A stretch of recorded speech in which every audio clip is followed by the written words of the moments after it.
Hi, my name's Nolan Havlick, and I'll be telling you about the time I got hit by a car.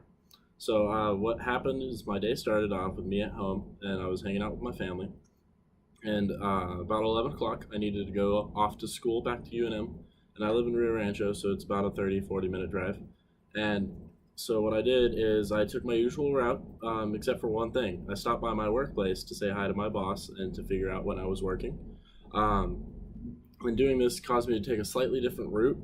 So when I was driving back to campus, I had to get on to Paseo del Norte, and I was required to go through West Side and on to Coors and through that way. And this man of about 30 years old or so decided to pull out directly in front of me when I was going 45. And so, being the gentleman that I am, I decided to honk my horn and yell at him a little bit, let out some anger because he cut me off. And so I pulled up next to him at the light, and he's just sitting there hanging out on his cell phone. And I kind of had my windows down, so I yelled at him. I was like, "Put your phone away." And he got angry at that and decided to follow me for the next 4 miles till we got onto Paseo. And when we were getting onto Paseo, he's been tailgating me this entire time, weaving in and out of traffic, cutting other people off. And before you know it, he pissed someone else off and cut them off before they were ready, and they started tailgating him. And eventually they cut him off, and he's completely forgot about me and just started tailgating them. And so at this point, I was definitely going to be late for class, which started in 10 minutes, and I had just gotten onto I-25. And we followed him down I kept pace with them until about Jefferson or so before they both peeled off and just went at it.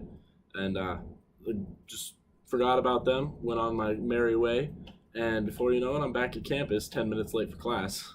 So I ran into my room, grabbed my longboard, and then cruised over to my class, which I sat through for about an hour and a half, having no idea what was going on because I missed the first 10 minutes where our professor does an introduction.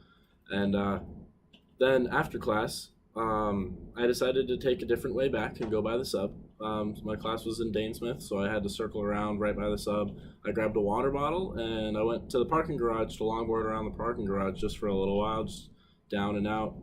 And on my way up the parking garage, I had just put my longboard down, and the security guard told me to stop. And I got up and picked my board back up, and I was like, "What's the problem?" And she was like, "Hey, you can't board here." And I was like, "Oh, why not?" And she was like, "You're not allowed to board here. There's signs everywhere." And I was kind of confrontational from the morning. So I looked at her and I was like, "I don't see any signs that say no longboarders here." And she was like, "Well, they're around." And I was like, "Where? Like, hello?" But then she kind of just told me to not longboard around, and I was like, "Okay." So I ended up just bailing on that and just walking down like the normal way, and headed down the road towards Redondo, right next to Johnson Field. I met some other longboarders that were doing the same course as I was. So on this way to the course, we went down the hill and right in front of Coronado and Redondo and Johnson Field, just right in the middle. And on the way down, you pick up quite a bit of speed if you're on a longboard. You don't have any brakes. And a car decided to pull out, and she cut off the two longboarders that were right behind me. And I was the only one. She was forcing me to go straight through the roundabout, which wasn't my plan because I wanted to turn left so I could slow down so I could go back to my dorm and get all my stuff ready. And at this time, it was also crazy rainy. It was just pouring, so you don't have a lot of traction in the first place. So I pointed at her. I was right next to her. I was looking at her in her window, and she was like, straight ahead, not even looking at me, just straight ahead, being totally ignorant. And I couldn't slow down. So I managed to speed up a little bit to get in front of her. There was plenty of people in the crosswalk, and I was on the sidewalk, so I turned over because I was going 20-something miles an hour before I could stop, and I turned the corner, and I made eye contact with her. This was all in slow motion, by the way. All in slow motion. Made eye contact with her. She definitely noticed me, and then proceeded to blow through the crosswalk. So I just sat there about I was like, "Oh, I'll make it, no worries, she'll be fine, she's stopping." Yeah, no, she didn't stop. She decided to blow through the crosswalk, almost hitting 3 other people, but she did hit me. So she took out my back of my longboard and hit my left knee, and sent me tumbling with my laptop in my bag.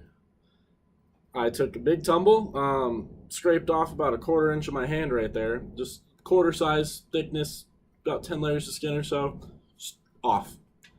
Beat up my elbow, scratched up my back, my hip, my knee, and just broke, shattered my laptop. And it's got scratches all over it everywhere. I'm surprised the camera's still functional.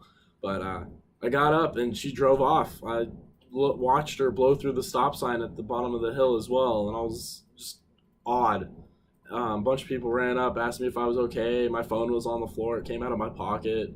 My just yard sale, total yard sale.